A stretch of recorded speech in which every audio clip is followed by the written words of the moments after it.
of FAA administration.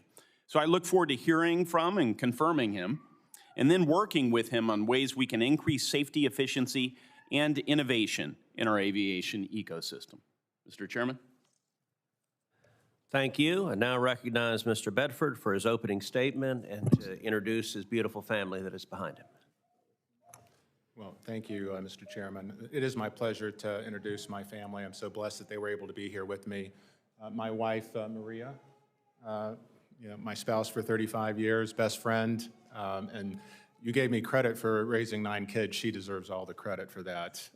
So I really want to thank you for your prayerful discernment in our decision to accept the President's call to serve. Our son Hunter is with us. Hunter and his wife Ann and their 2 beautiful kids, Jack and Grace. They live in Swickley, Pennsylvania. The rest of our brood live near us in Carmel, Indiana. Our daughter Elena and her husband Luis Salcedo, and our beautiful grandchildren RJ, Isabella, and Mila. Our daughter Olivia and her husband David Cook are with us. Their children Wesley and Sylvie. Our son Jacob. Jacob is currently at our Lift Academy and is just a few weeks away from finishing his commercial pilot license. Our son Peter is a rising senior, at Purdue University. Our daughter Amelia, they're so hard to keep track of. She's a rising sophomore at Purdue University. Our daughter Isabella is a rising junior at Guerin Catholic. She's driving this summer, and I promised the secretary she'd do okay. And then finally, our daughter Gianna is with us. She's a rising 8th grader at Our Lady of Mount Carmel School, and I'm just so very grateful. Oh, I forgot Logan. He's not able to be with us, Logan and his wife Elizabeth. Logan's finishing his PhD at IU in Alzheimer's research, and they're at a conference presenting his research today. So anyway, thank you for the opportunity to introduce the family. Thank you, Chairman Cruz, Ranking Member Cantwell, and members of the committee. I want to start by thanking President Trump for nominating me and for his bold vision to restore our nation's air traffic control system to its rightful place as the world's leader in aviation safety, efficiency, and reliability. I would also like to thank Secretary Duffy for the confidence and support that he has shown me throughout this process. From the first flight at Kitty Hawk, America has led the world in aviation innovation. Both my parents worked on America's space program, including the Gemini and Apollo missions, which I believe remains one of the greatest achievements of this nation or any nation. Flying is safe, but as you know, the system that manages our skies is showing its age. The stresses of this antiquated system truly came into view as we all returned to the skies after COVID.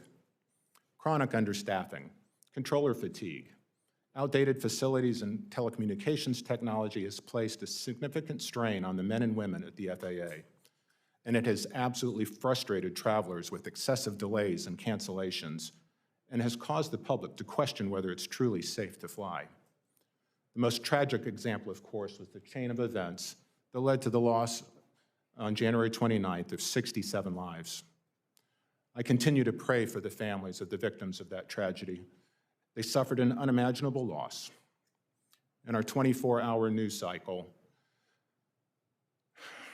it's very quick to forget the events behind us. However, we can't lose the perspective of these families. We must keep them top of mind in all that we do going forward to honor their memory by making flying in America safer than ever before. And I can assure each of you that if confirmed, my top priority will be public safety and restoring the public's confidence in flying. I watched the March 27th hearing, and I believe this committee understands that the FAA is at a crossroads. In the years preceding that tragic night in January, there were 85 similar misses at Reagan National. We ask, how did this go unaddressed? It's not acceptable.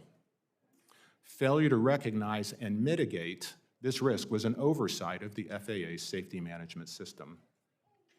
Thankfully, this administration has already taken swift action to secure the skies over our nation's capital by permanently restricting non-essential helicopter traffic and eliminating mixed traffic at Reagan. It's also my understanding that the FAA and the Department of Defense are reevaluating the agreement that governs certain military operations in the area to prioritize public safety. Meanwhile, the FAA is launching new initiatives with new tools to identify other hotspots at airports around the country to inform them whether similar restrictions may be necessary. This is the kind of work that should have been done years ago, and I'm encouraged. I've been in the field of aviation for over 35 years. I know change can be hard, but I believe the agency can get back on the right track if we can all agree first that the air traffic control system needs significant investment. Prior to accepting the President's nomination, I asked President Trump if I could meet with the senior team at the FAA. They're a talented group of dedicated professionals. During that meeting, they expressed their concerns with the outmoded analog technology, obsolete facilities, and chronic staffing challenges at our nation's air traffic control centers. Airline passengers pay significant taxes which are intended to modernize our systems and ensure that we maintain the most advanced air traffic control capabilities in the world. However, I was informed that more than 90% of the FAA's nearly $6 billion annual budget for modernization is actually consumed with the maintenance and sustainability of the old system, leaving virtually nothing for modernization investment.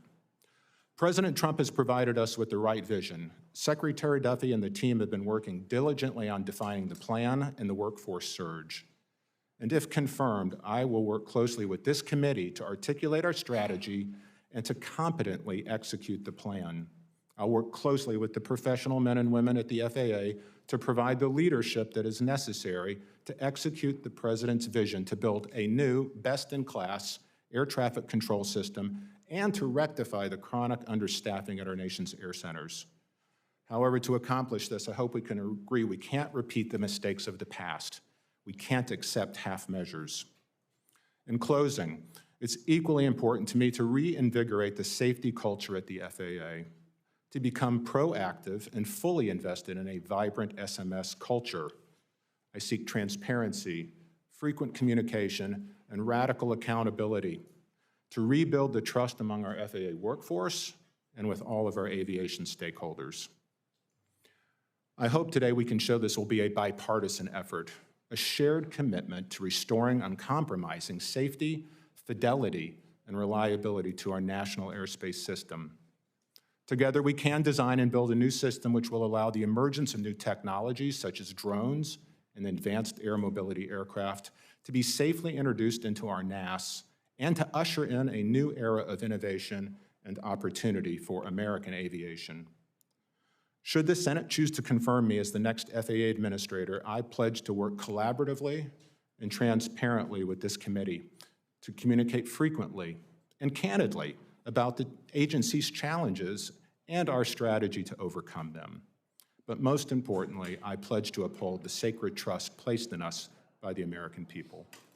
I welcome your support and your questions. Thank you.